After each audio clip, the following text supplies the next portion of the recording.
Y a veces no sabe uno los temas que se presentan pueden tener una relevancia importante. De hecho, en los tiempos bíblicos se hablaban de muchas cosas, pero siempre terminaba centrándose sobre el pensamiento de Dios y cómo las escrituras lo presentaban. En esta ocasión, hermanos, como ustedes ya saben, estamos en la última sesión, en la sesión número 10 de teología confesional. Y la teología confesional está basada especialmente en las Sagradas Escrituras. Dice el Salmo 119, versículo 130, la exposición de tus palabras alumbra y hace entender a los simples. Con este versículo, hermanos, estamos introduciendo el estudio de esta hermosa noche. Hemos dejado para este momento la cerecita del pastel. Hemos tenido muchas enseñanzas muy interesantes a través de todos nuestros símbolos doctrinales, pero cuando llegamos a los catecismos mayor y menor de Westminster, podemos encontrar la cerecita arriba del pastel, no solamente para decorarla, sino para presentar toda la enseñanza bíblica. Y entonces en esta ocasión quiero invitarles para que inclinen sus rostros, oremos a nuestro Dios e inmediatamente después escucharemos la conferencia de esta hermosa noche. Señor, te damos gracias porque dice tu palabra que la exposición de tu palabra nos ilumbra. Gracias, eterno Señor, porque es tu palabra la que nos da la claridad. Esa palabra tan hermosa que dice, abre mis ojos y miraré las maravillas de tu ley. Señor eterno, gracias por tu palabra. Hoy la hemos estado estudiando en este curso y a través de cada una de las enseñanzas hemos visto que tu palabra es verdad. Que las confesiones, Señor, tienen tu autoridad sin ser la autoridad. Pero, Señor, cuando presentan la Escritura, nos ayudan a nosotros a entender lo que tú estás presentando como la voluntad tuya para nuestra vida y nuestros pensamientos. Ayúdanos, Señor, a entenderla siempre. Y en esta noche también ayúdanos a entender estos catecismos que están preparados para esta ocasión. Te alabamos en el nombre de tu Hijo Jesucristo. Amén. Pastor Ismael, por favor, comparte con nosotros esta enseñanza. Muy bien, amados hermanos, es siempre un gusto estar frente a la palabra de nuestro Dios, frente a este grupo de creyentes en Jesucristo que están dispuestos para conocer más de las verdades del Señor. Y hermanos, me da mucha alegría que podamos llegar a esta sesión número 10 de Teología Confesional, una clase que para mí ha sido de mucha edificación, porque hemos hablado durante los cursos anteriores de aspectos bíblicos, contextos y muchas cosas que nos han ayudado a tener un panorama mucho más amplio.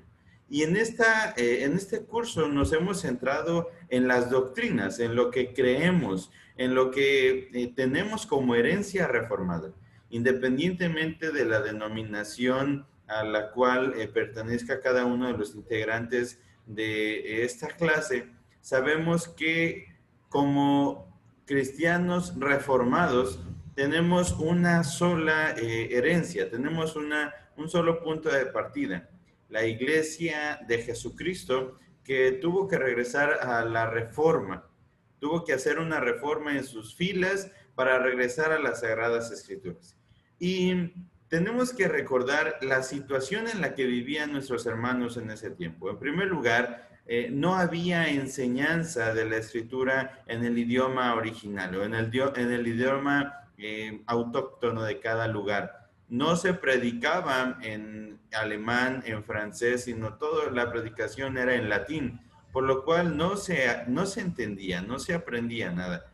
El cristiano llegaba a la iglesia, se sentaba y solamente escuchaba una misa la cual no entendía, pero no oraba, no cantaba. Su participación en el culto era únicamente en la Eucaristía y en la ofrenda, que tristemente esa era la realidad, esa era la situación, y la iglesia de ese momento, las autoridades eclesiásticas estaban conformes con ello.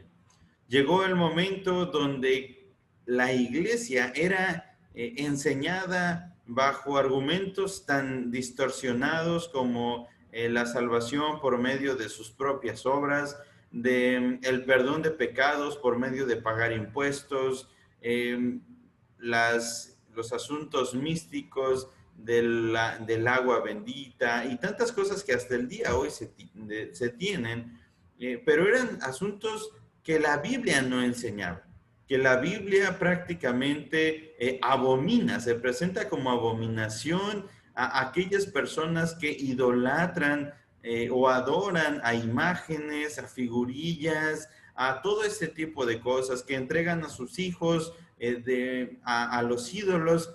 Y la Escritura nos presenta claramente: no tendrás dioses ajenos delante de mí, no te harás imagen ni ninguna semejanza de lo que está en el cielo, ni abajo en la tierra, ni en las aguas debajo de la tierra, no te inclinarás a ellas, ni las honrarás, porque yo soy Jehová tu Dios, fuerte y celoso, que visito la maldad de los padres sobre los hijos, hasta la tercera y cuarta generación de los que me aborrecen.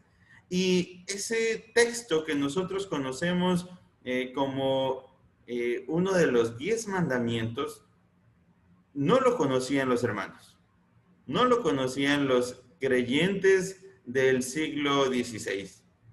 Ellos asistían, eran bautizados, participaban de la Santa Cena, pero desconocían totalmente estos mandamientos. ¿Por qué? Bueno, ya hemos visto que la importancia que se daba a la voz del Papa, a las tradiciones apostólicas, al asunto de los santos y todas las, o todo el aspecto tradicional de la Iglesia católico-romana que había quedado sobre la autoridad de la Escritura, por lo cual se enseñaba todo lo demás y la Escritura había quedado relegada. Por lo cual los reformadores, desde la etapa de los prerreformadores, buscaban traducir la Biblia al idioma en el que las personas pudieran leerla. Cuando nosotros leemos la palabra de nuestro Dios, regresamos a la verdad. Vemos en la palabra revelada de Dios lo que Él quiere que nosotros aprendamos. Una vez dicho esto, pues nosotros podemos entrar a nuestra clase del día de hoy, porque la clase del día de hoy trata acerca de nuestros credos, confesiones y catecismos, y específicamente hablaremos de los catecismos reformados. ¿Cuáles son los catecismos reformados? Lo que nosotros conocemos como catecismos reformados. Hablaremos de qué es un catecismo, hablaremos de su contenido, pero tenemos que ir paso a paso para conocer todos los detalles de nuestras confesiones. Muy bien. Entonces, para entrar en materia, quiero invitarles a buscar en la palabra de nuestro Dios, Deuteronomio capítulo 6. Este pasaje que todos nosotros conocemos, este pasaje que todos en realidad tenemos en nuestra mente y lo hemos escuchado en tantos sermones, pero que hoy nos va a ayudar a entender la urgencia de la educación cristiana. Deuteronomio capítulo 6, desde los capítulos anteriores, nos presentan a un Moisés que está dirigiendo al pueblo a la entrada a la tierra prometida. Y antes de entrar a la tierra prometida, es necesario que el pueblo sepa cuáles son los mandamientos, estatutos y decretos que Dios había mandado. quiero invitarles a leer Deuteronomio capítulo 6, de los versículos 1 al 9. Dice este texto: estos pues son los mandamientos, estatutos y decretos que Jehová vuestro Dios mandó que os enseñase, subraya esa palabra, os enseñase, para que los pongáis por obra. Subraya esa frase, en la tierra a la cual pasáis vosotros para tomar, para que temas a Jehová tu Dios, guardando todos sus estatutos y sus mandamientos que yo te mando, tú, tu hijo y el hijo de tu hijo, todos los días de tu vida, para que tus días sean prolongados, para que tengas bendición. Oye pues, oh Israel, y cuida de ponerlos por obra, otra vez, para que te vaya bien en la tierra que fluye leche y miel, y os multipliquéis como te ha dicho Jehová, el Dios de tus padres. Oye Israel, Jehová nuestro Dios, Jehová uno es. Amarás a Jehová tu Dios de todo tu corazón, de toda tu alma y con todas tus fuerzas. Y estas palabras que yo te mando hoy estarán sobre tu corazón, y las repetirás a tus hijos, y hablarás de ellas estando en tu casa y andando por el camino y al acostarte y cuando te levantes. Y las atarás como una señal en tu mano, y estarán como frontales entre tus ojos, y las escribirás en los postes y en tus puertas.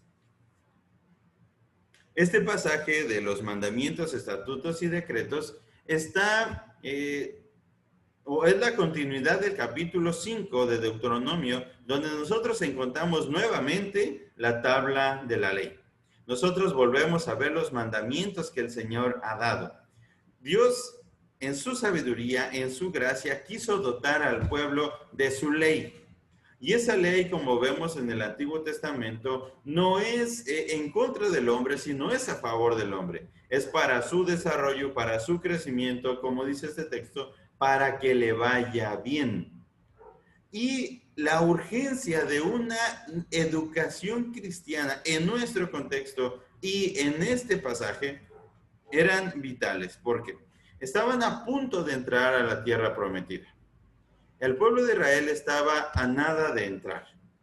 Y cuando fueran a entrar, la Escritura nos dice, ten cuidado, cuídate de no olvidarte de tu Dios.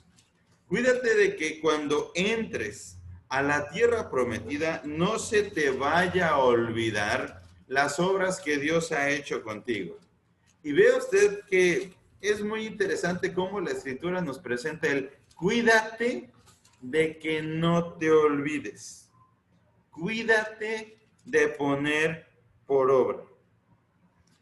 Yo siempre he creído, y lo he dicho en muchas ocasiones, que el pueblo de Israel tenía una memoria muy corta. Porque siempre se olvidaba de las cosas que Dios había hecho. Recordemos, el Señor los saca de Egipto, y una vez que está afuera, sube Moisés al monte Sinaí, y 3 minutos después, o bueno, al 40 días después, regresa con su rostro con fulgor por ver la gloria de Dios. ¿Y qué está pasando? Aarón y todo el pueblo están en una fiesta adorando a un becerro de oro. Y dicen, estos son tus dioses que te libraron. ¿Cómo puede ser posible que un pueblo después de 40 días regrese a esto? Bueno, el Señor hace su justicia, hace su obra, muestra su gracia, perdona a unos, corrige a otros, siguen en el desierto, están en el desierto y ahora tienen hambre y empiezan a murmurar. Y el Señor les dice, bueno, tienen hambre, ahí les va el maná. Ah, pero que no queremos solamente maná, ya nos aburrimos, ahora queremos pollito. Bueno, el Señor les manda codornices, coman codornices. Pero ahora tenemos sed y no queremos esta agua que es amarga. Bueno, tengan agua dulce. El Señor siempre ha provisto para su pueblo. Pero el pueblo siempre ha renegado de su Dios. Entonces, con justa razón, Moisés le dice al pueblo, cuídate de no olvidarte de tu Dios cuando entres a la tierra que fluye leche y miel, cuando en tus casas o en tus graneros estén repletos y tengas abundancia de pan y ya no andes de nómada, cuídate de no olvidarte. ¿Y de qué es lo que no te vas a olvidar?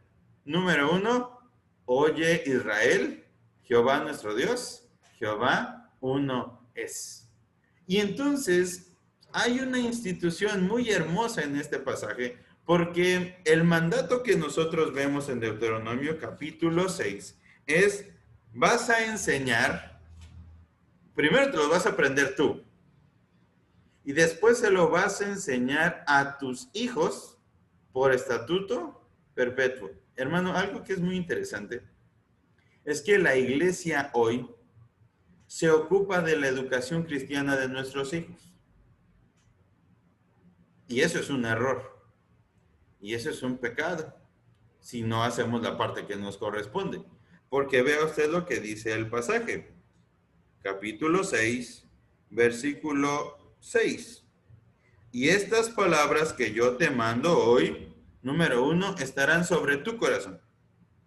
Y las repetirás a tus hijos. No dice a tus alumnos, ni dice a los miembros de tu iglesia, ni dice a otros. Dice a tus hijos.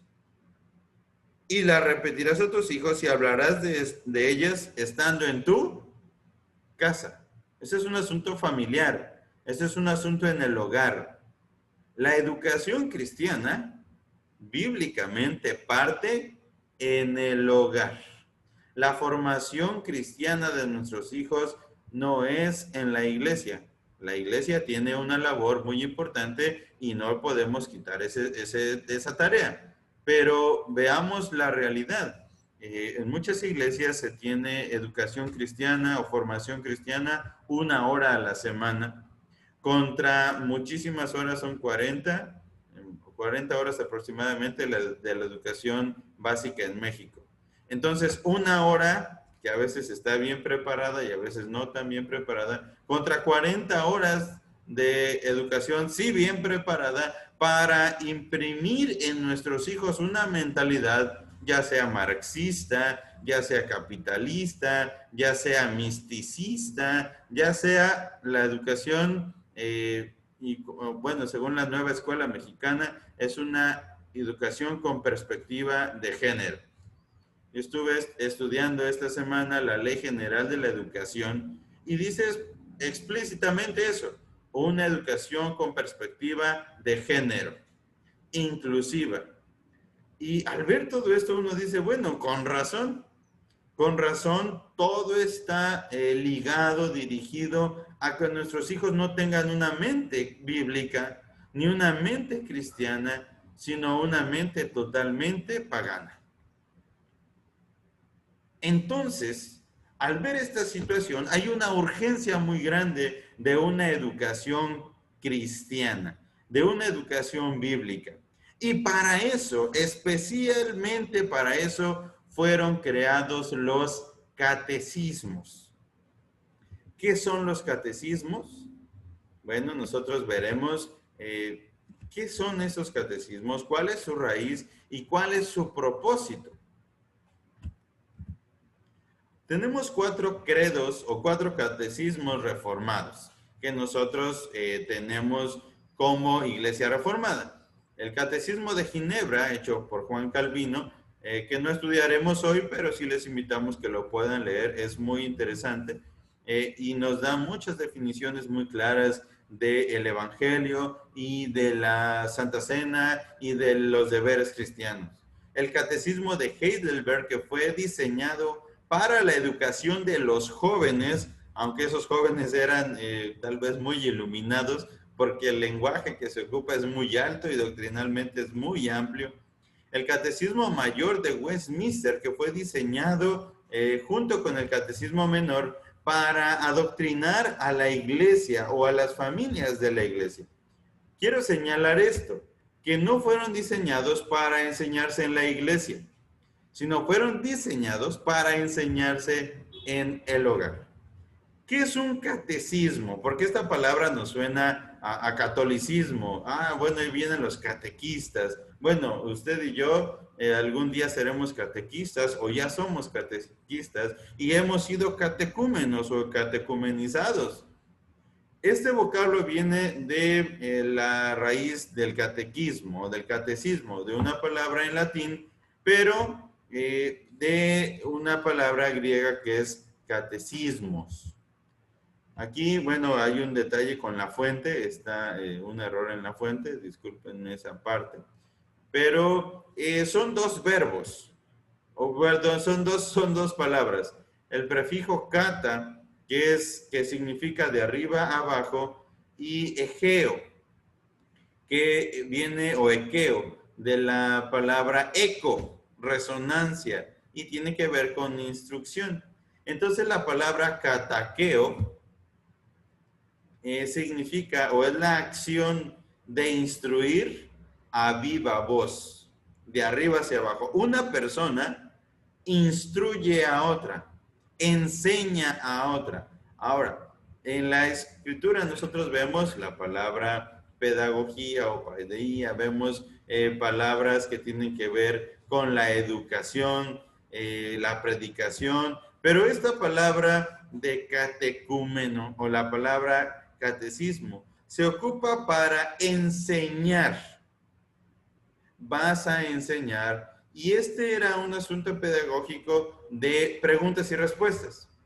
Un catecismo ocupa preguntas y respuestas para la memorización de las doctrinas de la palabra. Entonces, en definición, ¿qué es un catecismo? Pues es el conjunto doctrinal que se enseña. ¿Qué es un catequista? La persona que enseña el catecismo. Y un catecúmeno es la persona que está siendo educada. Dígale pupilo, dígale candidato a bautismo, dígale miembro de la iglesia. Usted es un catecúmeno. Cada que usted se presenta ante la palabra para ser instruido en la palabra, usted es un catecúmeno.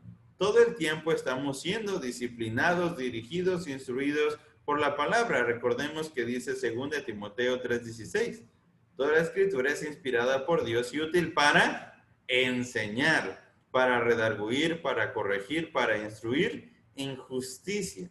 Entonces tenemos este aspecto de esta palabra de qué es un catecismo. Un catecismo lo debemos ocupar los cristianos reformados, que muchas veces, hermanos, tristemente se dice, todo lo que suene a católico hay que quitarlo de la iglesia.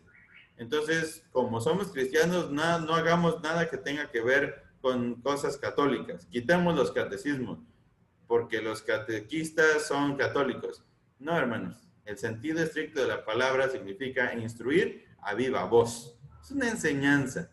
Entonces, debemos tener nuestros catecismos.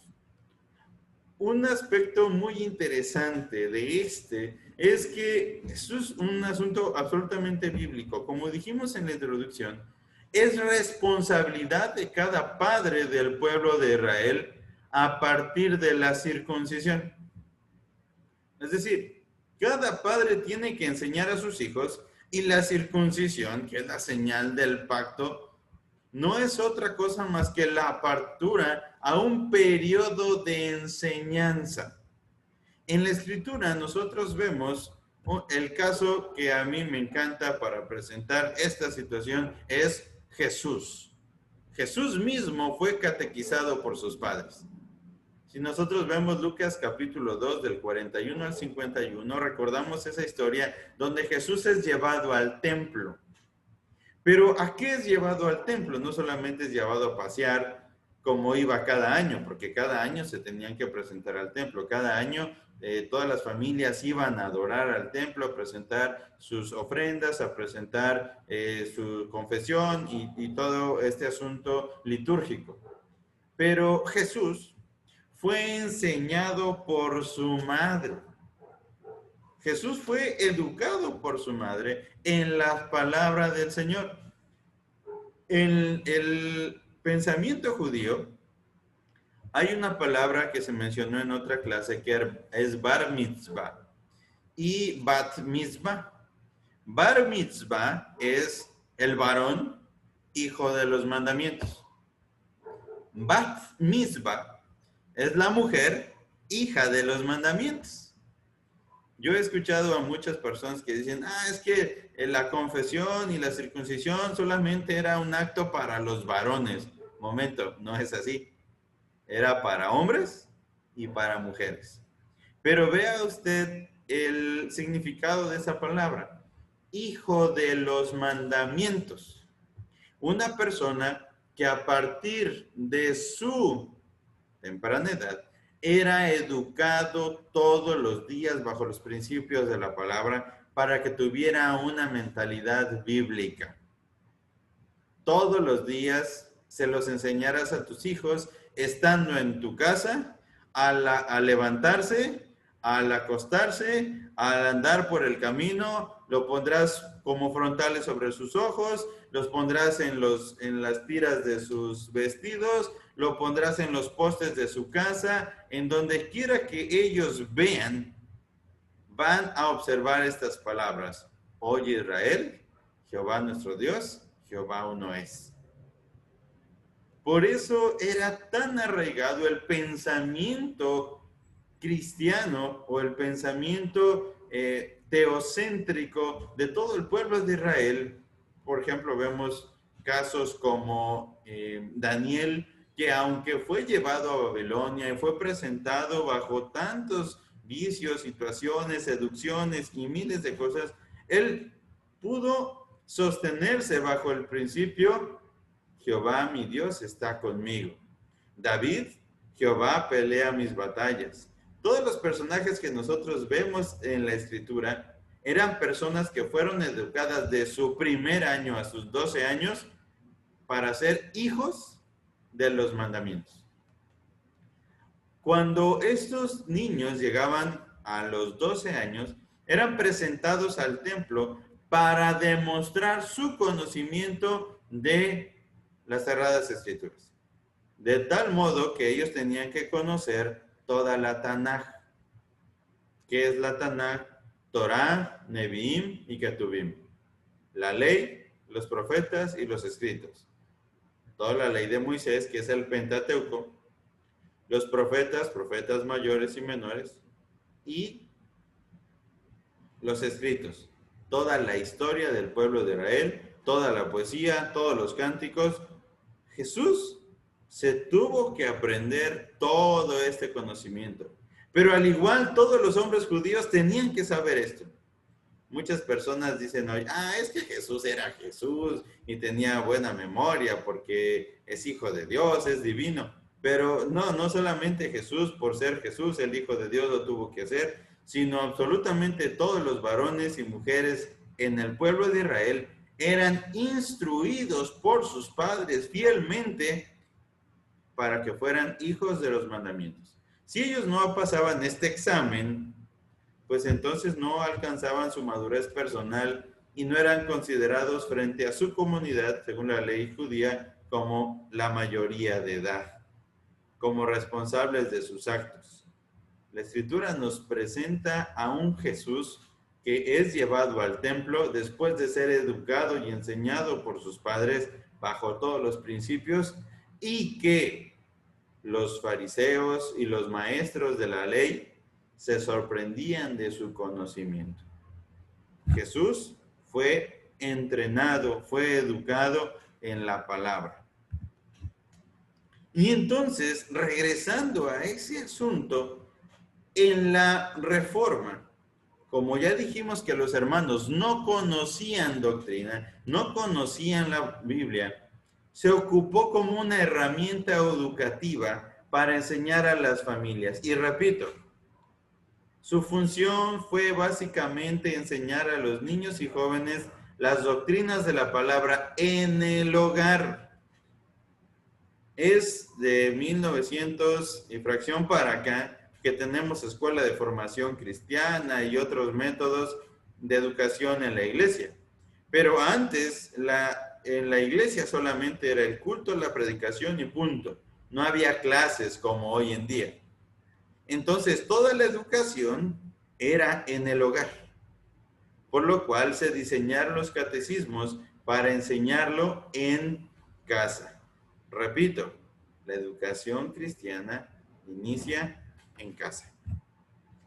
era principalmente impartido por los padres a los hijos. Un detalle interesante, según la historia, es que los puritanos ingleses enseñaban cada día una pregunta a sus hijos. Cada día una pregunta, cada día una pregunta, cada día una nueva pregunta, para que la conversación en la mesa, si la vía fuera la palabra de Dios, fuera conozcamos más a Dios, conozcamos y tengamos una mejor relación con Dios. Ve usted el aspecto pedagógico y pastoral de los catecismos. Tenían la función de crear una mentalidad bíblica. ¿Cuándo se crearon estos catecismos? Catecismo Mayor y Menor de Westminster. Bueno, los diseñó la Asamblea de Westminster. Una vez que estuvo hecha la confesión, al mismo tiempo hubo unas comisiones, dos comisiones. Una fue para hacer el Catecismo Mayor y otra el Catecismo Menor en Westminster, Inglaterra, en el año 1647. Y tenía una visión calvinista, pastoral y educativa. Calvinista, ¿por qué? Bueno, veamos las maravillas de la palabra de nuestro Dios. ¿Cuál es el fin principal del hombre? Esa es la pregunta número 1 del Catecismo Menor y yo creo que casi todos nos lo sabemos, pero quiero invitarles que ustedes me den la respuesta. ¿Cuál es el fin principal del hombre? ¿Alguien que guste contestarlo? El de glorificar a Dios y gozar de Él para siempre. El fin principal del hombre es glorificar a Dios y gozar de Él para siempre. Y no les voy a preguntar la pregunta 2 ni la 3, porque generalmente solamente nos sabemos la 1. Pero en realidad, hermanos, veamos cómo parte o de dónde parte el fin por el cual fuimos creados. No está hablando de la salvación, no está hablando de otros aspectos como la cena del Señor o asuntos, no. ¿Para qué fuimos creados? El fin principal del hombre es glorificar a Dios. La soberanía de Dios, la gloria a Dios.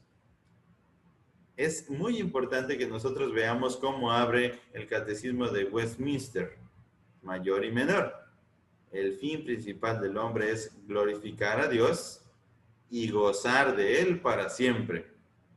Dar la adoración única y exclusivamente a Dios y disfrutar de su bendición. ¿No es el sentido de Deuteronomio capítulo 6? Para que te vaya bien, para que goces de tu Señor. Entonces, el Catecismo Mayor son 3 catecismos que nosotros tenemos a partir de Westminster. El Catecismo Mayor, que tiene 196 preguntas, Catecismo Menor de Westminster, que tiene 107 preguntas, y el Catecismo Infantil, que no nace en ese momento, pero surge a partir de estos catecismos. Catecismo Infantil, que tiene 145 preguntas muy interesantes y que nos muestran las doctrinas de la palabra. ¿Cuáles son las diferencias entre este catecismo? Estos 2 catecismos. En realidad es la profundidad, la utilidad y la extensión. Porque en cuanto a contenido, no hay diferencia. En cuanto a asuntos doctrinales, no hay ninguna diferencia. Los 3 traen lo mismo. Pero la diferencia está en la profundidad. El Catecismo Mayor fue diseñado como un directorio para catequizar a los que han logrado cierta destreza o cierta madurez en el conocimiento y las bases de la religión. Según el catecismo, así se describe. Para personas que han logrado cierta destreza, bueno, ya personas que tienen cierto conocimiento y van a poder entender la plenitud de lo que se está enseñando. Ahora, porque es mucho más profundo, tiene unos asuntos más técnicos, más detallados, tiene más citas. En su profundidad es un poco más profundo el Catecismo Mayor. Busca que la persona tenga un conocimiento mayor. Y su intención, pues, era que fuera predicado desde el púlpito, que el pastor, que los ministros pudieran enseñarlo desde el púlpito y que se aplicara en los hogares. Pero, repito, para personas con un nivel mayor de conocimiento y una comprensión un poco más amplia de las doctrinas. Los reformados escoceses describieron el Catecismo Menor como un directorio para catequizar a los que son de capacidad más débil. Y bueno, conociendo el lenguaje de los escoceses, bueno, vimos la confesión escocesa, como eran muy bruscos, muy toscos, y la verdad, a nosotros no nos gusta que nos digan que tenemos capacidad más débil, pero en realidad no se estaban mencionando, no se estaban refiriendo a las personas, sino que era un catecismo diseñado para niños. Ahora, si usted leyó el Catecismo Menor, no está tan fácil de que lo entienda un niño, pero ¿cómo tendrían que haber sido educados los niños para que pudieran entender los principios que se le estaban enseñando? Cuando el niño desde su mamila tiene Jehová nuestro Dios, Jehová uno es, amarás a Jehová tu Dios de todo tu corazón, de toda tu mente y con todas tus fuerzas, pues entonces el niño empieza a conocer y empieza a entender quién es Dios, cómo debe ser su relación con Dios, cómo tiene que interpretar el mundo a partir de las Sagradas Escrituras y cómo tener una relación íntima con su Señor para así demostrar la gracia a su prójimo. Este era un asunto desde la temprana edad, educar, enseñar a los niños. El Catecismo Mayor, entrando ya en materia, sigue un plan general igual o similar al Catecismo Menor, que está seccionado en dos partes interesantes. Uno es lo que el hombre debe creer acerca de Dios. Muchas personas dicen, bueno, ¿qué creemos? Váyase al catecismo y ahí va a haber pregunta y respuesta, pregunta y respuesta, pregunta y respuesta de quién es Dios, cómo se revela a nosotros. Y de la pregunta 6 a la 90.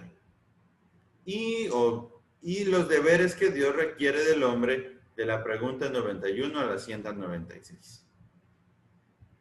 Porque ya viene una explicación mucho más amplia acerca del contenido. ¿Cuál es el propósito del hombre? Pregunta número 1. La escritura, de la pregunta 2 a la 5. Acerca de Dios, del 6 al 20. Acerca del pecado, de la 21 a la 29. El pacto de gracia, de la 30 a la 35. Acerca de Cristo. Vea usted, Cristología para niños, de la 36 a la 57. Acerca de la salvación, ya incluye los deberes de los cristianos, de la 58 a la 90. Los deberes legales, de la 91 a la 152. Y los medios de gracia, de la 153 a la 196. En estos catecismos nosotros encontramos entonces un compendio de doctrina. Y en realidad, si usted compra un libro de teología sistemática o ve un libro que les habla, las doctrinas cristianas, le van a hablar acerca de esto. Hermanos, muchas personas dicen, es que hoy todo el mundo, o está de moda estudiar teología. Y todo el mundo quiere estudiar teología. Hermanos, desde hace mucho tiempo, estudiar teología es la base del pensamiento cristiano. Y si usted quiere estudiar teología, no tiene, si quiere seguir inscribiéndose en nuestros cursos, lo agradecemos, pero usted tiene que ir a los catecismos mayor y menor, las confesiones, credos, para conocer lo que creemos los cristianos. Hermanos, si usted observa estos puntos del 1 al 9, en realidad es una teología sistemática completa, diseñada en base a preguntas y respuestas para nuestra mejor comprensión. El Catecismo Menor sigue la misma estructura.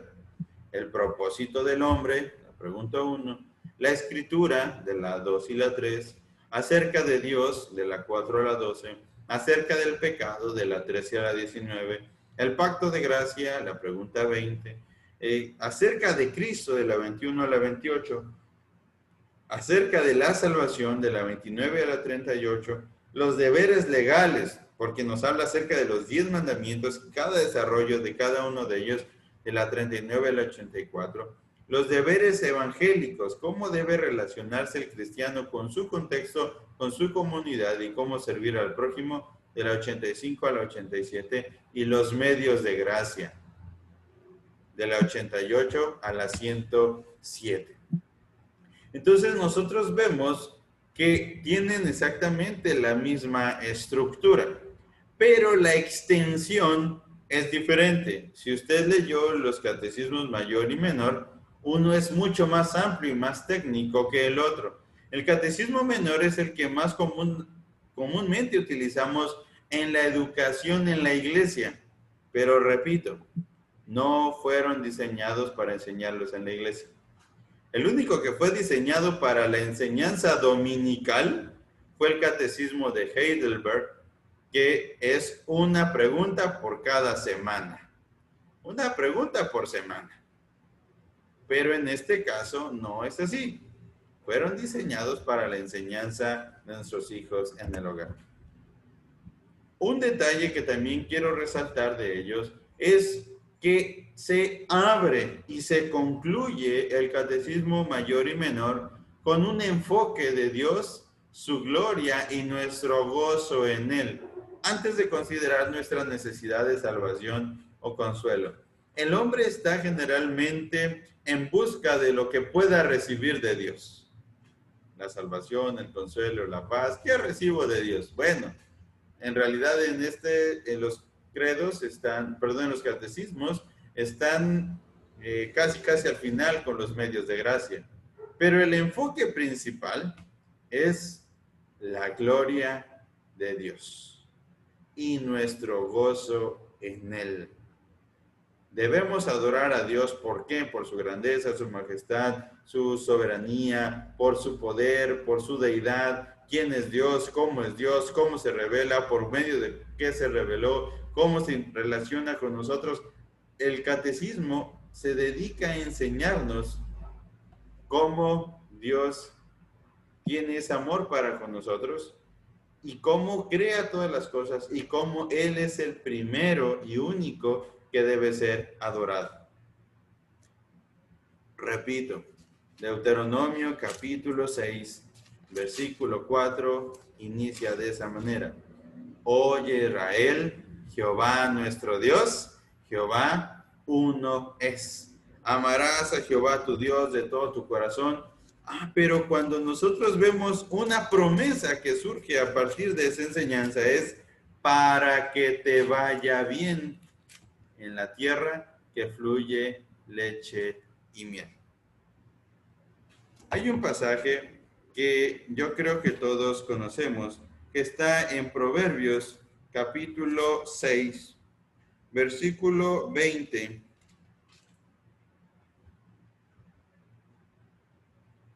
Al 23. Quiero pedirle que usted me acompañe a buscar este texto, porque usted va a encontrar algo muy interesante y palabras que se relacionan con la educación en el hogar. Proverbios capítulo 6 dice así, versículo 20. Guarda, hijo mío, el mandamiento de tu padre, y no dejes la enseñanza de tu madre. Bueno, podríamos decir, bueno, es cualquier enseñanza. Pero observe usted el siguiente versículo. Átalos siempre en tu corazón, enlázalos a tu cuello. ¿A qué le suena estas indicaciones? ¿No es exactamente lo mismo de Deuteronomio capítulo 6? Versículo 22. Te guiarán cuando andes, y se las enseñarás cuando estés en el camino. Cuando duermas te guardarán al acostarse y al levantarse. Hablarán contigo cuando despiertes, porque el mandamiento es lámpara y la enseñanza es luz y camino de vida las reprensiones que te instruyen, para que te guarden de la mala mujer, de la blandura de la lengua de la mujer extraña, y nos empieza a enseñar muchos aspectos acerca de la ética del joven cristiano. Hermanos, ¿usted ha visto el enfoque de la ética en los contenidos que sus hijos estudian en primaria? ¿Cuál es la ética y el civismo? La tolerancia, la inclusión, el respeto. Pero fíjese que es muy interesante que eso lo enseña la Escritura. Pero es respeto hasta que alguien no esté de acuerdo a mis intereses. Porque cuando una persona no está de acuerdo a mis intereses, entonces sí puedo pintar su barda, y sí puedo romper su carro, y sí puedo hacer revueltas, y así puedo hacer protestas, y sí puedo hacer esto. Hermanos, porque la educación básica en México es una educación, y así lo dice, humanista. La Ley General de Educación de México dice educación humanista, con libertad, igualdad, fraternidad. Los principios del humanismo. Y está prácticamente señalado que un niño que está en la educación básica en México debe de ser obediente al sistema, pero también se le va a dar un pensamiento crítico.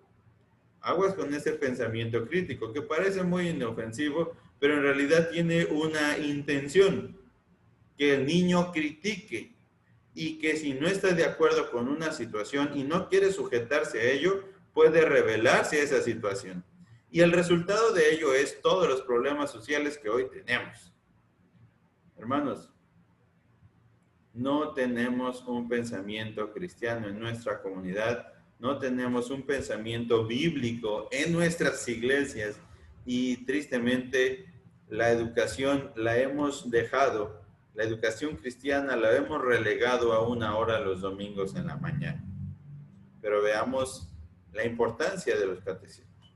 Hay preguntas que deben ser memorizadas, y me llamó mucho la atención de esto, porque son presentaciones o son cristalizaciones concisas y muy elegantes de las doctrinas primordiales. Quiero invitarle, por favor, que tome su libro, o si usted imprimió sus hojitas, o la manera en la que usted buscó los catecismos. Tome los catecismos, acompáñeme al catecismo menor, para que usted vea algunas preguntas que son muy útiles para nosotros. Como ya les dije, el catecismo menor es mucho más conciso, es mucho más, no tan detallado como el mayor, pero tiene una finalidad muy práctica, que sea más fácil de memorizar. ¿Cuántas personas hay en la divinidad? Vea usted la respuesta. Hay 3 personas en la divinidad: el Padre, el Hijo y el Espíritu Santo. Y esas 3 personas son un solo Dios, las mismas en sustancia, iguales en poder y gloria. Es la misma frase o casi la misma frase que nosotros tenemos en el catecismo, en el credo niceno-constantinopolitano, acerca que el Hijo procede del Padre y el Espíritu del Padre y del Hijo, que con el Padre y el Hijo reciben la misma adoración y gloria. Bueno, este es una presentación apologética. ¿Por qué? Nos presenta un cuadro muy hermoso en contra de las herejías, pero tú vas a enseñar la palabra de Dios por medio de este catecismo, y le vas a enseñar a tu hijo ¿cuántas personas hay en la Trinidad? Él va a responder: hay 3 personas en la divinidad: el Padre, el Hijo y el Espíritu Santo. Y estas 3 personas son un solo Dios, las mismas en sustancia, iguales en poder y gloria. Pregunta número 14. La verdad a mí me parece muy importante que veamos cada una de las preguntas porque es una explicación, una frase, pero que de esa frase, hermano, usted puede tener muchas charlas con sus hijos acerca de quién y cómo es Dios y cómo se relaciona con nosotros. Pregunta número 14. ¿Qué es el pecado? El pecado es la falta de conformidad con la ley de Dios o la transgresión de ella. Pregunta 15. ¿Cuál fue el pecado por cuya causa nuestros primeros padres cayeron del estado en que fueron creados? El pecado por cuya causa nuestros padres cayeron del estado en que fueron creados fue comer del fruto prohibido.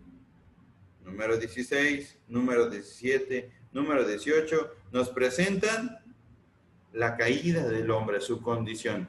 Ahora, esta definición entre los tipos de pecado está tomada en función al catecismo mayor. La pregunta número 21.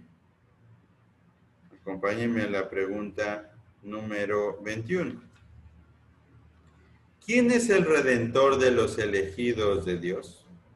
El único redentor de los elegidos es el Señor Jesucristo, quien siendo el Hijo eterno de Dios se hizo hombre, y así era y permanece para siempre, Dios y hombre en dos naturalezas distintas y una sola persona. Hermano, si nosotros aprendiéramos las 107 preguntas del Catecismo Menor, en realidad tendríamos un conocimiento exageradamente amplio de la doctrina cristiana y no tendríamos problemas con asuntos de herejías, ni tendríamos problemas con debates teológicos, ni tendríamos problemas al dar una clase, o tendríamos algún problema para explicar a nuestros hijos las verdades del Evangelio. Acompáñenme a la pregunta 33 a la 35, que nos hablan acerca de la redención. ¿Cuáles son los beneficios de la... Bueno, la resumo con la pregunta 36. ¿Cuáles son los beneficios que en esta vida acompañan a la justificación, la adopción y la santificación? Fíjese que estas tres palabras, todos la hemos escuchado en la iglesia, pero a veces no podemos definirlas. ¿Pero qué es la justificación? Es un acto libre de la gracia de Dios, por el cual Él perdona todos nuestros pecados y nos acepta como justos delante de Él. Mas esto solamente en virtud de la justicia de Cristo, la cual nos es imputada y que recibimos por la fe únicamente. ¿Qué es la adopción? La adopción es un acto de la libre gracia de Dios, por el cual somos recibidos en el número y tenemos derecho a todos los privilegios de hijos de Dios. ¿Y qué es la justificación?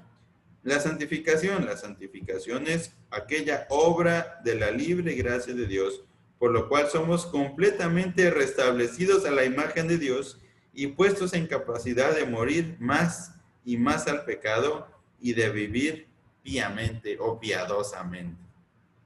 ¿Cuáles son los beneficios? Los beneficios que en esta vida acompañan a la justificación, la adopción y la santificación o que se derivan de ellas son la seguridad del amor de Dios, la tranquilidad de conciencia, el gozo en el Espíritu Santo, el crecimiento en gracia y la perseverancia en ella hasta el fin. Hermanos, muchas personas cristianas siguen temiendo el perder su salvación, pero les podemos explicar a ellos y a nuestros hijos que es una obra de la libre gracia de Dios que somos hechos sus hijos, y por lo cual ahora nosotros disfrutamos plena seguridad, disfrutamos gozo. Hermanos, nos ahorraríamos muchos problemas, muchos cuestionamientos, muchos argumentos, muchas preguntas cuando estamos en la iglesia, si nosotros ocupáramos los catecismos para enseñar a los hermanos. Las preguntas 39 al 84 son un mini curso sobre la ley, especialmente los 10 mandamientos. En este no voy a ampliar porque básicamente es una explicación detallada de los 10 mandamientos. Las preguntas 86 y 87 nos dan definiciones útiles de la fe y el arrepentimiento. 86 y 87. ¿Qué es la fe en Jesucristo? Si no quiere usted decir el pasaje que normalmente conocemos o decimos, bueno, lo dejamos así. Que decimos en Hebreos capítulo 11, versículo 1, podremos ver qué es la fe en Jesucristo. La fe en Jesucristo es una gracia salvadora por la cual recibimos a Cristo como nos es ofrecido en el Evangelio y confiamos solamente en Él para la salud, que es el arrepentimiento para vida. El arrepentimiento para vida es una gracia salvadora, por lo cual el pecador, teniendo un verdadero sentimiento de sus pecados y conociendo la misericordia de Dios en Cristo, con dolor y odio de sus pecados, se convierte de ellos a Dios, con plena determinación de alcanzar una nueva obediencia. Y para finalizar esta sección, la pregunta 94 y 95 nos dan unas definiciones acerca del bautismo y la cena del Señor. ¿Qué es el bautismo? El bautismo es un sacramento en el cual el lavamiento con agua en el nombre del Padre, del Hijo y del Espíritu Santo significa y sella nuestra unión con Cristo, nuestra participación en los beneficios de la alianza de la gracia y nuestro comprometimiento de ser del Señor. ¿A quiénes ha de administrarse el bautismo? El bautismo no debe administrarse a los que están fuera de la iglesia visible hasta que no profesen su fe en Cristo y su obediencia a Él. Mas los párvulos de los que son miembros de la iglesia visible han de ser bautizados. ¿Quiénes son los párvulos? Son los niños. ¿Qué es la cena del Señor? La cena del Señor es un sacramento por el cual, dando y recibiendo pan y vino según la ordenanza de Cristo, se simboliza su muerte. Y aquellos que dignamente lo reciben son hechos, no de una manera corporal y carnal, sino por la fe, partícipes de su cuerpo y sangre, como también de todos los beneficios consiguientes, lo cual conduce a su nutrimiento espiritual y a su crecimiento en la gracia. ¿Cuáles son los medios de gracia? Bueno, podemos ver la oración. ¿Qué es la oración? La oración es un acto por el cual manifestamos a Dios, en nombre de Cristo, nuestros deseos de obtener aquello que sea conforme a su voluntad, confesando al mismo tiempo nuestros pecados y reconociendo con gratitud sus beneficios. Y viene a partir de estas preguntas, nosotros podemos ver una exposición acerca del Padre Nuestro. Pero termina de una manera particular. Al final de la oración del Señor, ¿o qué nos enseña al final de la oración del Señor? Al final de la oración del Señor, ¿qué dice? Porque tuyo es el reino y el poder y la gloria por todos los siglos. Amén. Nos enseña a derivar solamente de Dios los incentivos que nos mueven a orar y también a alabarle en nuestras oraciones, atribuyendo a Él solo el dominio, el poder y la gloria. Y en testimonio de nuestro deseo y seguridad de ser oídos, decimos amén. Hermanos, esta exposición que nosotros vemos de las doctrinas de la palabra nos ayudan a conocer básicamente el contenido de la doctrina reformada. El Catecismo Mayor, con la misma estructura, pero con una mayor profundidad o amplitud, nos da detalles mucho más amplios para que podamos conocer y detallar todos estos aspectos. Y si nosotros ocupáramos esto, quiero dejar 3 preguntas para reflexión. En primer lugar, ¿quién debe enseñar doctrina a nuestros hijos? ¿O a partir de qué edad tendrían ellos que estudiar doctrina? En las iglesias presbiterianas, un adolescente a partir de los 12 años puede hacer su profesión de fe.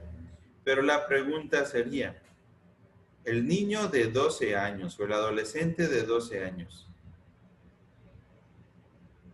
debe tener su primer contacto con la doctrina en el momento de entrar a su curso de catecúmenos? ¿O para llegar a ese curso de catecúmenos tendría que tener un amplio conocimiento de la verdad? Y entonces viene la segunda pregunta.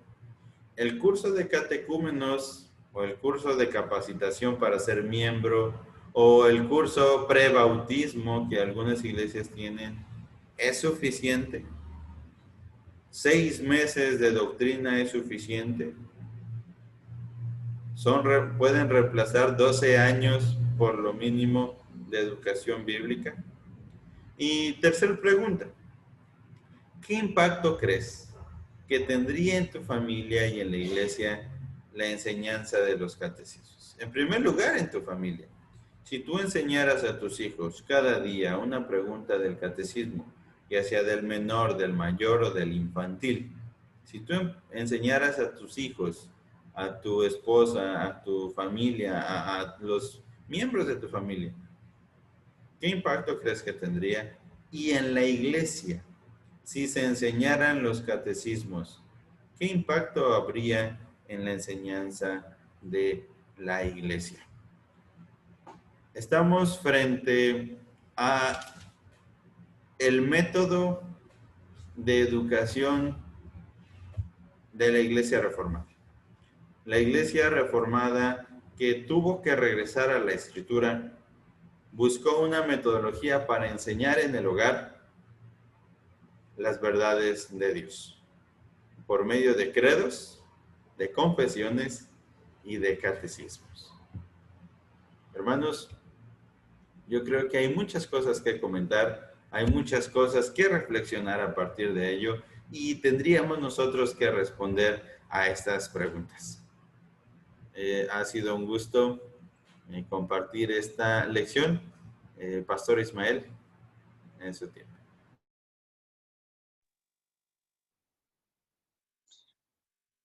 Muchísimas gracias, ha sido un verdadero gusto el poder estudiar y ver la relevancia de la palabra de nuestro Dios. Y creo que se puede resumir todo este asunto con un pasaje del Antiguo Testamento que es el libro de Josué. Josué capítulo 24. Lo dice de esta forma. Si mal os parece servir a Jehová, escoged hoy a quien sirváis, si a los dioses a quienes sirvieron nuestros padres cuando estuvieron al otro lado del río, o a los dioses de los amorreos en cuya tierra habitáis. Y dice, pero yo y mi casa serviremos a Jehová. Pero yo y mi casa serviremos a Jehová. Y es, queridos hermanos, muy importante notar esto, porque muere Josué y mueren los ancianos de esa época y la siguiente generación fue una generación perdida, fue una generación deshecha. Y nosotros hoy podemos pensar que si no enseñamos a nuestros hijos en la forma correcta, nuestra siguiente generación no será una generación de cristianos. Y aquí hay algunos que son padres de familia, pero esto debe de quedar muy claro. Estamos a punto de que nuestra familia, nuestros hijos, nuestros nietos, tampoco conozcan al Señor, y la siguiente generación de cristianos, hermanos, lejos de ser cristianos, serán unos verdaderos paganos. Pero estamos estudiando esto y estamos diciendo que el catecismo mayor y menor sirvieron precisamente para educar dentro de nuestros hogares, aunque no se ha hablado muy en serio sobre esto. Creo que todo mundo sabemos que debe ser en el hogar, pero hermanos, si nosotros miramos los hogares, normalmente no se está enseñando la palabra en forma práctica a los hijos. Pero bueno, estamos aquí. Si hay algún comentario sobre la conferencia, hermanos, les escuchamos. Si algún hermano tiene alguna pregunta, levante su mano por ahí y para encender su micrófono y nos pueda compartir su pregunta, su duda o su comentario.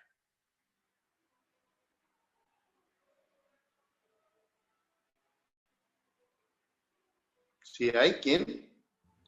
Adelante. No alcanzo a ver. Ah, ok.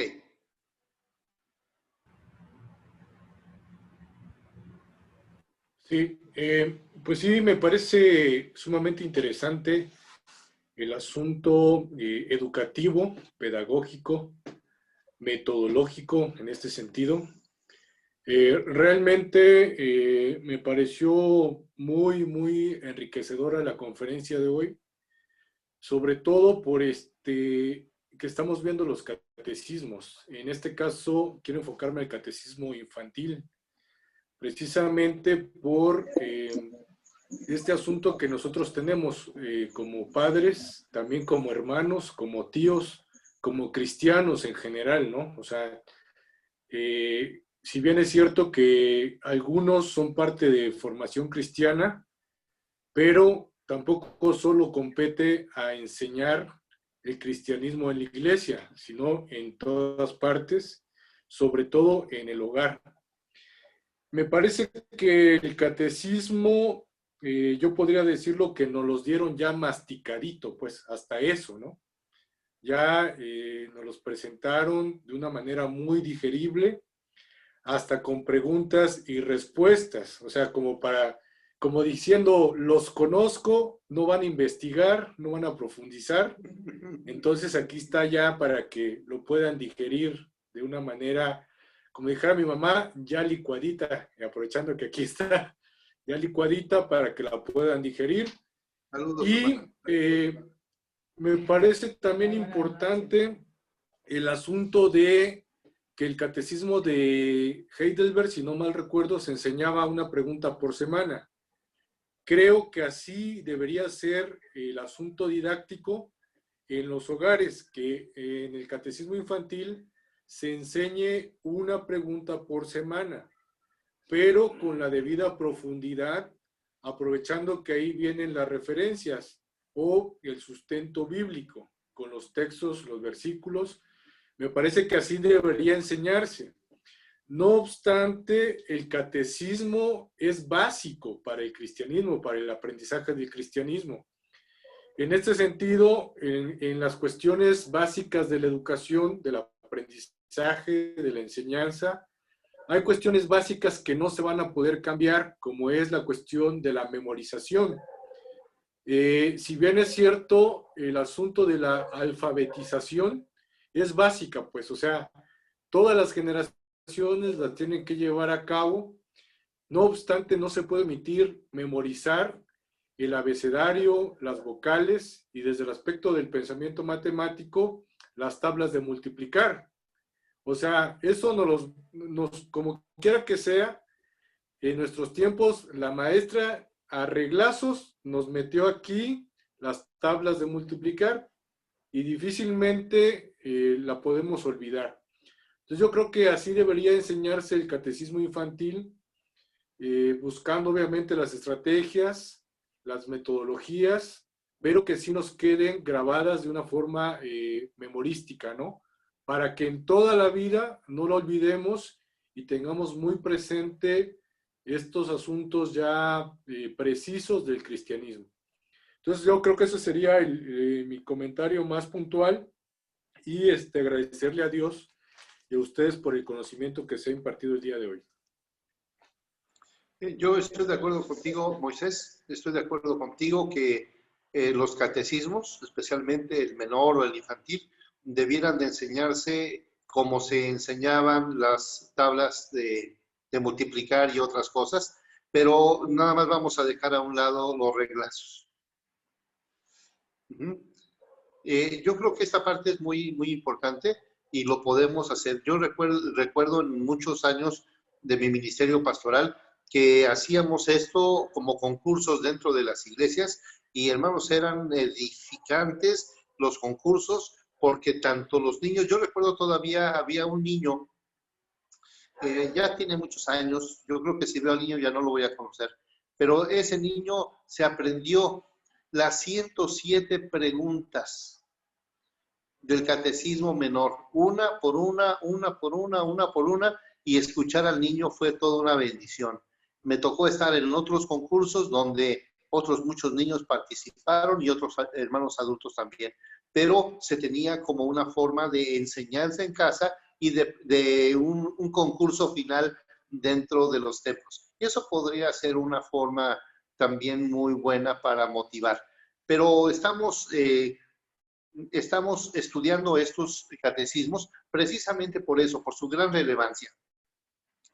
Hace unos minutitos, hermanos, quedaron 3 preguntas al final para reflexión. Y yo creo que podemos regresar a esas preguntas. Me gustaría que antes de cerrar nuestro curso pudiésemos reflexionar en ellas. Hermano Ismael, si nos las pones, por favor, te agradecemos.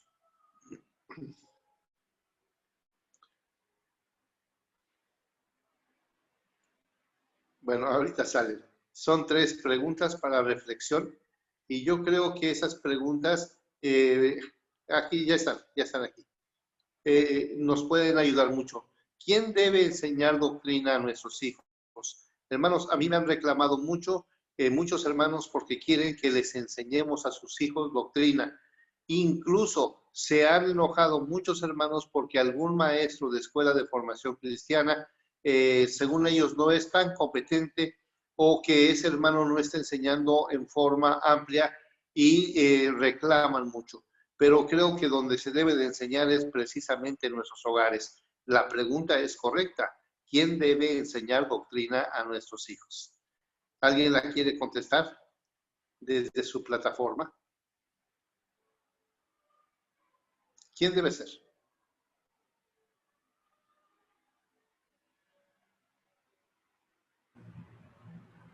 Yo quería comentar algo a esto. Ajá. Cuando nosotros decimos doctrina, debemos entender doctrina como el conjunto de enseñanzas para la vida. Y estamos siendo adoctrinados desde muchas escuelas de pensamiento. La televisión es una de las mayores educadoras en México, aún mayor que las redes sociales, que son los mejores consejeros hoy. Pero debemos entender que estamos siendo adoctrinados, educados para ser marxistas, para ser capitalistas, para ser rebeldes al sistema, para ser animal friendly, libres de gluten, orgánicos. Hay una serie de palabritas ahí que se nos está diciendo: cuida el planeta, cuida la naturaleza, cuida esto, cuida lo otro. Y esa es una serie de doctrinas. Entonces se nos está doctrinando en muchos aspectos. Vive tu vida, vívela libre, no le des cuentas a nadie, sé libre en todos los sentidos. Pero cuando yo hago esa pregunta, doctrina, va mucho más allá de la doctrina en el sentido estricto de la iglesia. ¿Por qué? Porque si decimos doctrina solamente en el ámbito eclesial, bueno, es una memorización para la iglesia, pero no, doctrina es memorización para la vida. ¿Quién está adoctrinando o quién le está enseñando a vivir a nuestros hijos? ¿Es la palabra de Dios quien les está enseñando a vivir? ¿O quién es quien le está enseñando a vivir? Esa es la intención de la pregunta y ese sería lo que me gustaría que pudiéramos reflexionar. ¿Quién me parece correcto, está enseñando a nuestros hijos? Sí, y me parece correcto la pregunta. hermanos, porque nos han adoctrinado de muchísimas formas. Ustedes recuerdan que hace un poco más de 40, 50 años comenzó un eslogan: pocos hijos para darles mucho, pocos hijos para darles mucho, pocos hijos para darles mucho. Y metieron el pensamiento. Y hoy las familias nada más están caminando por ahí de 1, 2 o 3, cuando mucho 3. Pero esto fue por un adoctrinamiento social que nos dieron. Entonces, lo que estamos hablando ahora es que tenemos que doctrinar a nuestros hijos para la vida. Sí, debe ser con la palabra de Dios, pero no solamente para ser los cristianos de templo, sino para ser los cristianos para la vida y para que influyan en todas las áreas de la vida. Eso me parece muy bien, por eso me parece que la pregunta de reflexión es correcta y esa nos debe de llevar pues a un lugar seguro, a un lugar de conversación. Sí, Moy, y quiero hacerle la misma pregunta a la hermana Nelly como dama de nuestro grupo. Sí, bien, Moy, primero. No quisiera responder la pregunta porque pues todavía no soy padre, ¿no? Vamos a esperar la voluntad de Dios. Pero sí, en este sentido de ahondar un poco en lo que acaban de mencionar, porque precisamente pareciera ser que la doctrina o el aprendizaje, tanto de los credos como los catecismos, se está haciendo como un requerimiento para poder pasar tu curso de catecúmeno. Y eso es un gran problema también en la educación, o sea, los exámenes los están haciendo para pasar de grado regularmente, pero no para tener un aprendizaje significativo, un aprendizaje que te va a servir precisamente para la vida.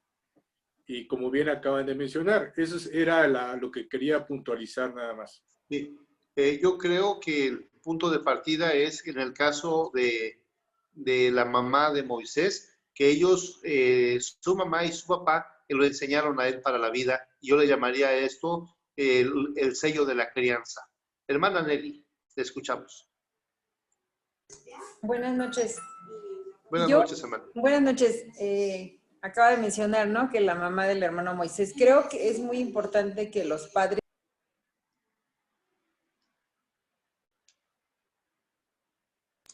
Listo, ya, perdón, estaba hablando en este día. Se fue. Otra vez. Sí, es que le aprieto aquí. Creo firmemente que los padres deben de estar involucrados en la enseñanza de los hijos y que la iglesia y que ellos deben de reafirmar o corroborar o supervisar la enseñanza que se lleva en la iglesia. Pero en la actualidad la mayoría de los padres no enseñan y solamente se conforman en lo que la iglesia enseñó y no hacen un repaso, digamos, de eso, de lo que se enseñó en la iglesia. Creo que así está la mayoría de los hogares y pues eso no es correcto, ¿no? Y muchas veces vemos malos resultados cuando los jóvenes crecen, ¿no? Porque no hay una orientación de los padres, no hay una enseñanza, no hay un ejemplo en ese aspecto acerca de las escrituras, ¿no? Pero firmemente pienso que los padres deben de estar involucrados y deben de iniciar esta enseñanza. Y la iglesia, pues, complementarla. Es precisamente nuestra preocupación, hermana y hermanos. Esa es nuestra preocupación porque la familia no está ocupando su papel y está dejando que otros le eduquen. Dejamos que eduquen en muchos casos, gente idólatra, gente pagana, gente que no tiene principios de fe. Y en la iglesia los dejamos también que los enseñen los hermanos sin tomar nosotros como un compromiso serio, y creo que debemos de retomarlo ya. Creo que ya es tiempo.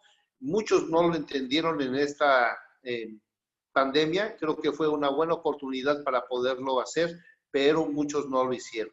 Muy bien. Muchas gracias, hermana. Sí. Acaba de decir que muchos no lo entendieron, y no lo entendieron en muchas ocasiones en el aspecto de ser iglesia. Sabemos que el reunirnos, o sea, es lo ideal, lo importante, ¿no? Pero debido a la pandemia, sobre todo aquí en la ciudad, pues no estaba permitido, y se dio mucho de la cuestión a través de los medios, ¿no? Entonces algunos hermanos decían, bueno, es que no estamos en la iglesia, o sea, como que no contaban el servicio en línea. Y desde ahí yo creo que yo creo que ahí estamos mal, ¿no? Sí. Los discípulos, al principio, pues en la iglesia al principio se reunía en casas, ¿no? Y hemos tenido una buena oportunidad de seguir, por el pastor Hilario, ¿no? Seguir siendo iglesia desde casa, ¿no? Así es. Y es algo que debemos entenderlo perfectamente bien. Qué bueno que en muchos lugares ya se está abriendo, pero imaginémonos como en el problema que tuvo la iglesia con el asunto de la persecución. La persecución duró 300 años. Entonces aquí esperemos que este asunto de pandemia y de los templos cerrados no dure tanto, pero ellos tuvieron que aprender a estar en casas precisamente por esa situación, porque tenían que adorar a Dios en catacumbas, en el camino, debajo de un árbol, porque no había de otra situación. Y los hermanos puritanos en el tiempo de la Reforma, ellos entendieron perfectamente bien que debía de ser en sus casas. Hoy nos perjudica un poquito la televisión, o mucho la televisión, porque antes, como no había televisión, se dedicaba la gente a leer, o orar, o hacer alguna otra cosa en su casa, y cuando ya llegó la televisión, pues solamente algún programa de televisión, y ya no se hacía algún estudio, alguna plática, alguna cosa que pudiese disciplinar. Todavía los hermanos puritanos, los que quedan todavía, los ingleses y algunos americanos, todavía ellos a la hora de comer, a la hora de desayunar o a la hora de cenar, tienen una cajita con preguntas y en algunos casos eran textos y en otros casos eran las preguntas de los catecismos. Y hermanos, esto lo podemos implementar nosotros ahora. Ya muchos de nosotros ya somos grandes, pero lo podemos hacer. De tener una cajita, sacar uno, hacer la lectura, explicarlo muy brevemente porque ya es la hora del alimento y después podemos orar ya por los alimentos, pero ya reflexionamos algo en la palabra. Esa puede ser otra forma de enseñanza dentro de los hogares. Pues hermanos, realmente a mí me anima mucho el que podamos estudiar. Y hemos tenido ya 10 estudios, 10 clases sobre teología confesional. Ya estamos pensando en teología propia, en teología práctica. La teología práctica. No queremos perder la palabra teología, porque es el estudio de la revelación de Dios en lo referente a todo lo que tiene que ver con consejería y otras cosas. Pero en esta ocasión, pues damos gracias a Dios porque fue teología confesional. Espero que esto haya sido de mucha bendición para cada uno de ustedes. Para nosotros que hemos tenido que compartir la palabra, las confesiones, los credos, los catecismos, hemos disfrutado. Realmente es un estudio para disfrutar, un estudio para saborear y es un asunto para recordar. Y bueno, hoy tenemos que retomar de nuevo estos símbolos de nuestra fe. Pues hermanos, quiero... sí, muy. Bien, antes de que cierren, clausuren el curso, hay una cosa muy importante que no quería pasar por alto y es el asunto del Estado, familia y sociedad. Porque si bien es cierto, recordemos estos asuntos cuando se fue dando la reforma, que también desde esas esferas eran totalmente diferentes a las actuales. Pero no obstante podemos incidir desde esos ámbitos, desde esas esferas. Como bien ya se había comentado en otros cursos y en otras sesiones, debemos preparar a las generaciones, a las generaciones infantiles, a las más tiernas, podríamos decirlo así, para cuando ellos lleguen a un puesto político, educativo o de cualquier índole que pueda incidir desde el Estado, desde la nación, desde la política, desde la legalidad, realmente con este pensamiento cristocéntrico, ¿no? En ese sentido. Y creo que ahí está una ardua labor por parte de todos los cristianos y sobre todo de los padres cristianos, para que precisamente en un futuro próximo cercano empecemos a ver este cambio también de sociedad, de nación, de Estado, ¿no? Y que, como bien el propio catecismo lo dice y la pregunta, todo sea para glorificar a Dios en ese sentido. Claro que sí. Muchas gracias. Qué bueno por tu observación final. Muy bien. Fernando, ¿algún comentario acerca del curso ahora que ya estamos en la lección número 10? Híjole, pues hay muchas cosas que comentar y muchas preguntas que hacer, la verdad. Pero bueno, voy a tratar de ser breve. Primero, pues, ¿por dónde empiezo? Pues agradeciéndole a ustedes dos, tanto a usted, doctor, como al pastor Ismael Jr., por estas clases. La verdad es de que estuvo muy completo. Yo creo que cada catecismo, cada confesión da para un curso completo de 10 clases cada uno. Sí. Y eso se queda corto, ¿no? Yo creo que es para un año, no sé, cada catecismo. Entonces, ya habíamos mencionado, ¿no? Todo lo que conllevaba o lo que les llevó a las personas a realizarlo, pero ahora quisiera hacer énfasis de en qué momento la Iglesia dejó de apegarse a esos estatutos o a esas normas bíblicas, y de hecho hasta en ciertos cristianos se toma con ignorancia y se llega a decir, no, yo creo en la Biblia, a mí no me saques leyes de hombres, no me saques catecismos de hombres, etcétera. Y realmente es una cuestión completamente ignorante el hecho de pensar de esa manera, porque es algo que no se conoce. Yo en lo personal, pues siempre he pertenecido a una familia cristiana, entonces pues me enseñaban las historias, ¿no? Las clásicas, Noé, Sansón, Jonás, etcétera. Pues yo toda mi adolescencia y mi niñez siempre escuchaba la palabra catecismo, catecúmeno, confesión, siempre como que se relacionaba con algo católico, algo romano. Y realmente no sé dónde se está perdiendo ese conocimiento, si en los seminarios se está perdiendo al nivel de los pastores, que no lo están aplicando, no lo están enseñando a las iglesias, o dónde se perdió, en qué punto se dejó de utilizar. Por ejemplo, hace 8 días la clase pasada que se comentaba sobre los temas políticos, que ahorita abordó muy bien en su comentario, pues en qué momento la iglesia dejó de hacerse cargo de los asuntos políticos de una nación, ¿no? Vemos cómo estaba la Suiza de Calvino, cómo estaba Escocia, cómo estaba Inglaterra, y ahora ver nuestros países que están pues haciéndose pedazos y que la iglesia pareciera que no hace mucho o que está dormida. Entonces, hasta cierto punto, yo pudiera relacionarlo así, como que podría ser hasta un castigo de Dios por el hecho de que la iglesia se ha alejado de él, ¿no? Ya ha dejado de practicar pues, su voluntad, de practicar su fe, de estar en comunión con él y de enseñar estas cosas, de enseñarlo a sus hijos, porque, por ejemplo, con respecto a la natalidad también, no es lo mismo tener a lo mejor una familia con 5 hijos cristianos que estén bien educados que una familia de delincuentes con 5 hijos.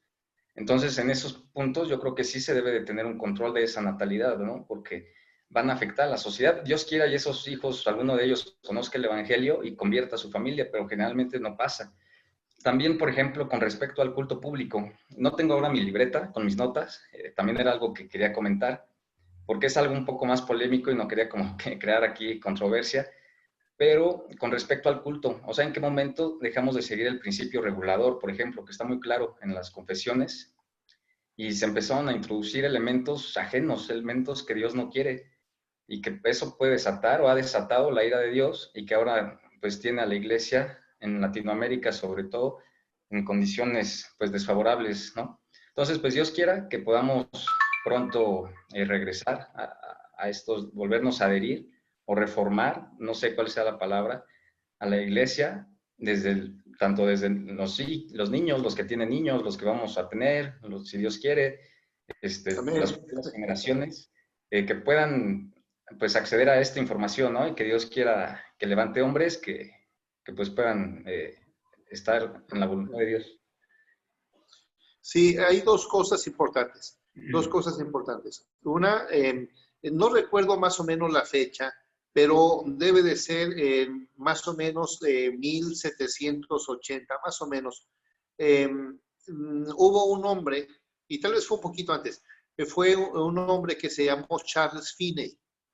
Charles Finney renuncia al catecismo de fe de Westminster, y entonces ahí es donde él se alinea por el lado del wesleyanismo, y entonces se deja de enseñar propiamente el catecismo de fe de Westminster.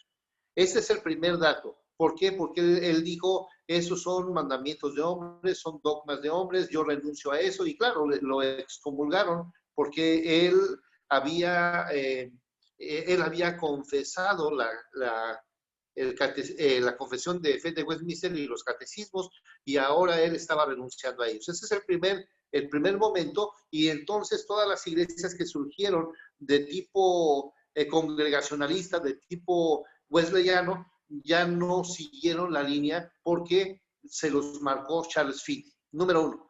Número dos, en 1789 se da la Revolución Francesa en el arranque de la Ilustración, que ustedes han de saber perfectamente bien esto.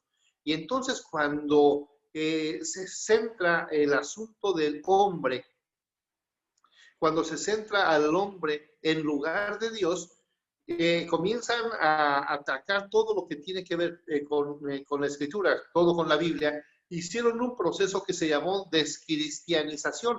Entonces, el concepto de libertad, por ejemplo, nosotros cantábamos en nuestras iglesias hace algunos años, libertad, libertad, oh libre, tú me hiciste libre, libre Señor. Y bueno, el canto era bueno, pero en esa época entró el asunto de la libertad que estaba siendo enseñada por la Revolución Francesa. Y entonces esto pegó fuertemente a las iglesias, y las iglesias se rompieron. Atacó esto a las iglesias evangelicalistas, pero también afectó a las iglesias confesionales como nosotros, y ahí fue cuando se rompió. Esto por si te interesa el dato. Son dos puntos de partida, uno con Charles Finney y el otro con la Ilustración. Y esa Ilustración viene a rebotar en el asunto de 1856 con el asunto de Benito Juárez y todos los liberacionistas. Yo quería comentar en ese aspecto, porque, bueno, Fernando hace una pregunta muy interesante. Muy bueno. ¿En qué momento dejamos de seguir estos principios? Dentro de la misma iglesia debemos entender dos cosas. Uno, que la iglesia siempre ha necesitado seguir en la reforma o seguir reformándose para no caer en el oscurantismo otra vez. Pero ha habido muchas situaciones, por ejemplo, lo que se mencionaba de Charles Finney acerca de la espiritualización y dejar el aspecto dogmático, pero también hay un movimiento pentecostalista en Estados Unidos, los nuevos avivamientos y toda esta situación que causa la espiritualidad o una búsqueda de la espiritualidad con una frase muy equivocada, que es la letra mata, pero el espíritu vivifica. Y esa frase que en día de hoy es como que el estandarte de todo el mundo, es que la letra mata y el espíritu vivifica, es en realidad una interpretación exageradamente equivocada de los textos y de las frases, pero que se ocupan para tratar de desarticular el aspecto dogmático de la vida cristiana. Entonces se dice que la doctrina es dolorosa, es pesada y mata, pero es un error. Bueno, dos, en México la reforma, o sea, las leyes de reforma, por ejemplo, nuestro presidente hoy es un fan muy claro de Benito Juárez. Y es precisamente ese aspecto de la izquierda y todo ese asunto liberal. Bueno, recordemos en la historia en México, la Iglesia Católica Romana tenía una hegemonía política, social, cultural en muchos aspectos. Y entonces tuvieron que venir las leyes de reforma. Pero esas leyes de reforma sirvieron para separar el Estado de la Iglesia, porque la Iglesia era superior al Estado. Pero ahora se cambia el rol. Hoy es el Estado quien es superior a la Iglesia. Y entonces ahí es donde hay un problema, porque ¿quién es quien dicta los principios bajo los cuales estamos educados? Es el Estado.